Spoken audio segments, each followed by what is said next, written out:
Då når vi er vi your surf butter. So good evening, everyone, and welcome to the Pipe Report.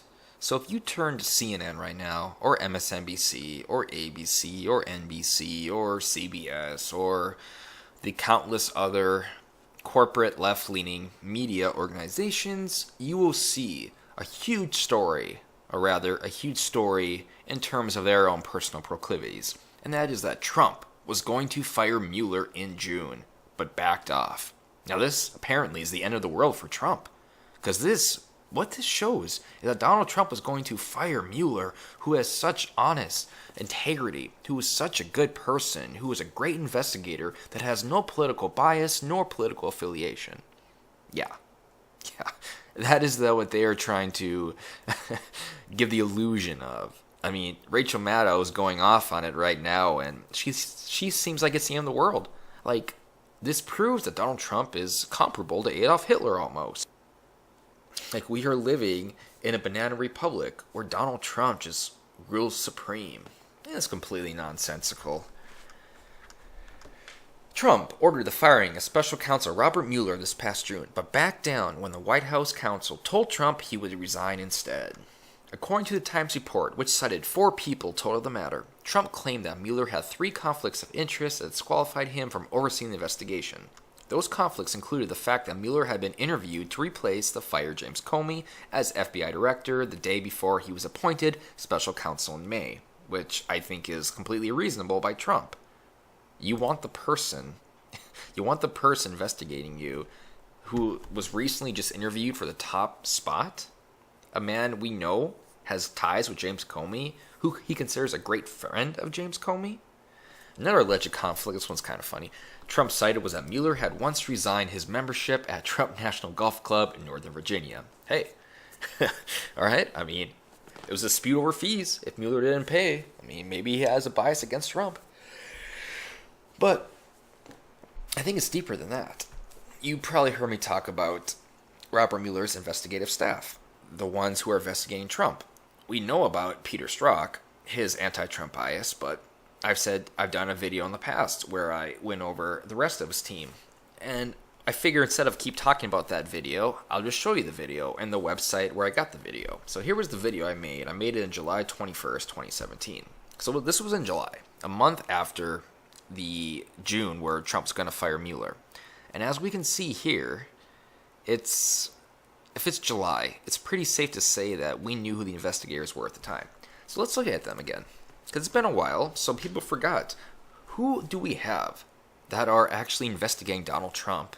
Where do their political motivations lie?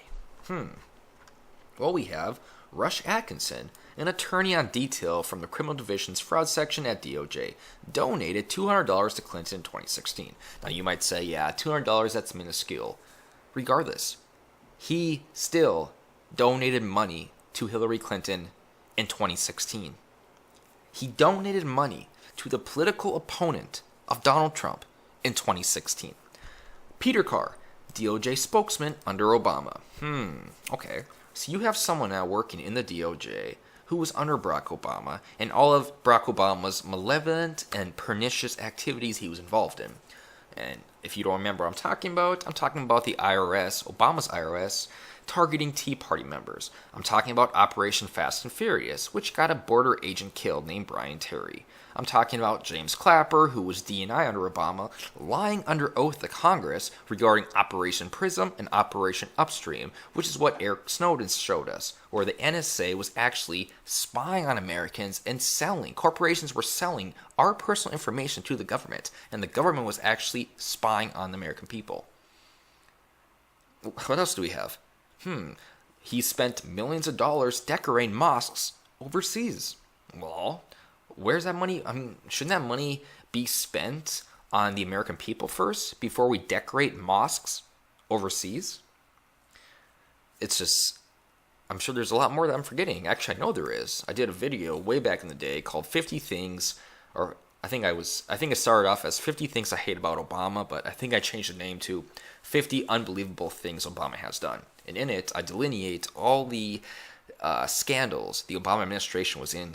And what really tops it off, and forgive me for going on a digression here a little bit, but When Obama was leaving his White House, he said that the one thing he was proud of was that his administration did not have any scandals. Like, wow. Are you kidding me? Are you kidding me?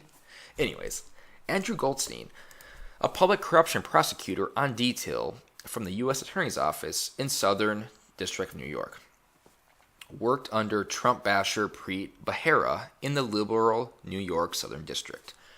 Adam Jed, an appellate attorney on detail from DOJ Civil Division, defended Obamacare at the DOJ. Robert Mueller, special counsel team leader.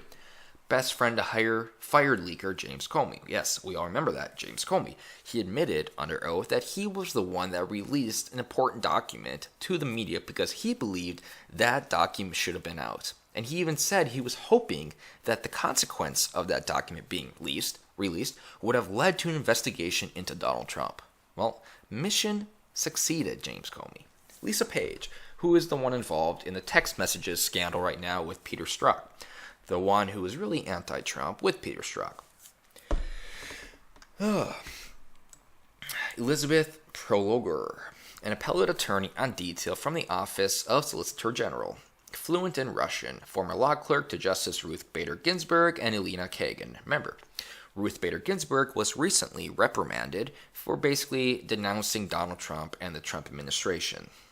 Something that a Supreme Court justice should not be doing because they're supposed to be nonpartisan. Well, she showed her partisan behavior. I mean, you can look at all these. You can look at all of these, and then you wonder why Donald Trump wanted to fire Mueller. I think he still does want to fire Mueller, and to be honest, he has every reason to want to fire Mueller. Mueller has depicted himself in such a politically biased way that Trump has every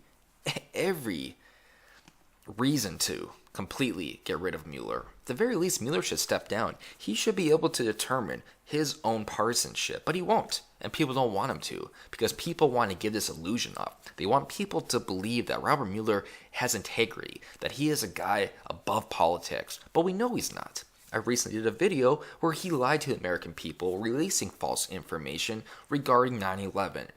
That he knew there's a family in Sarasota, Florida, who had many connections, quote, many connections to the hijackers on 9/11, but he intentionally misled the public on that. Why? It was politically motivated. You cannot trust Robert Mueller. So all these people in the mainstream media right now freaking out. Trump wanted to fire Mueller. Oh my God, this indicates guilt. This means Trump did something wrong, obviously. I'm sure you're going to see David Pakman saying this is it. If Trump wanted to fire Mueller in June, the only logical conclusion can be that Trump knew Mueller would find something malevolent and he would then arrest Trump. No. A little tidbit though. The president cannot actually be indicted. He has to be impeached first. So when they're saying, oh, Trump's going to be in jail before he gets impeached. Well, no, he's not. Because he has to be impeached before he can be indicted. But people don't really look at the law. They just do what they say what they hear. And before I go back to the article, here's another example of what I mean they say what they hear. People think that Trump can unilaterally nuke a country. No, he can't. There is a two-man rule that applies. Meaning, even if Trump went insane one day, he's like, you know what, I'm going to nuke North Korea.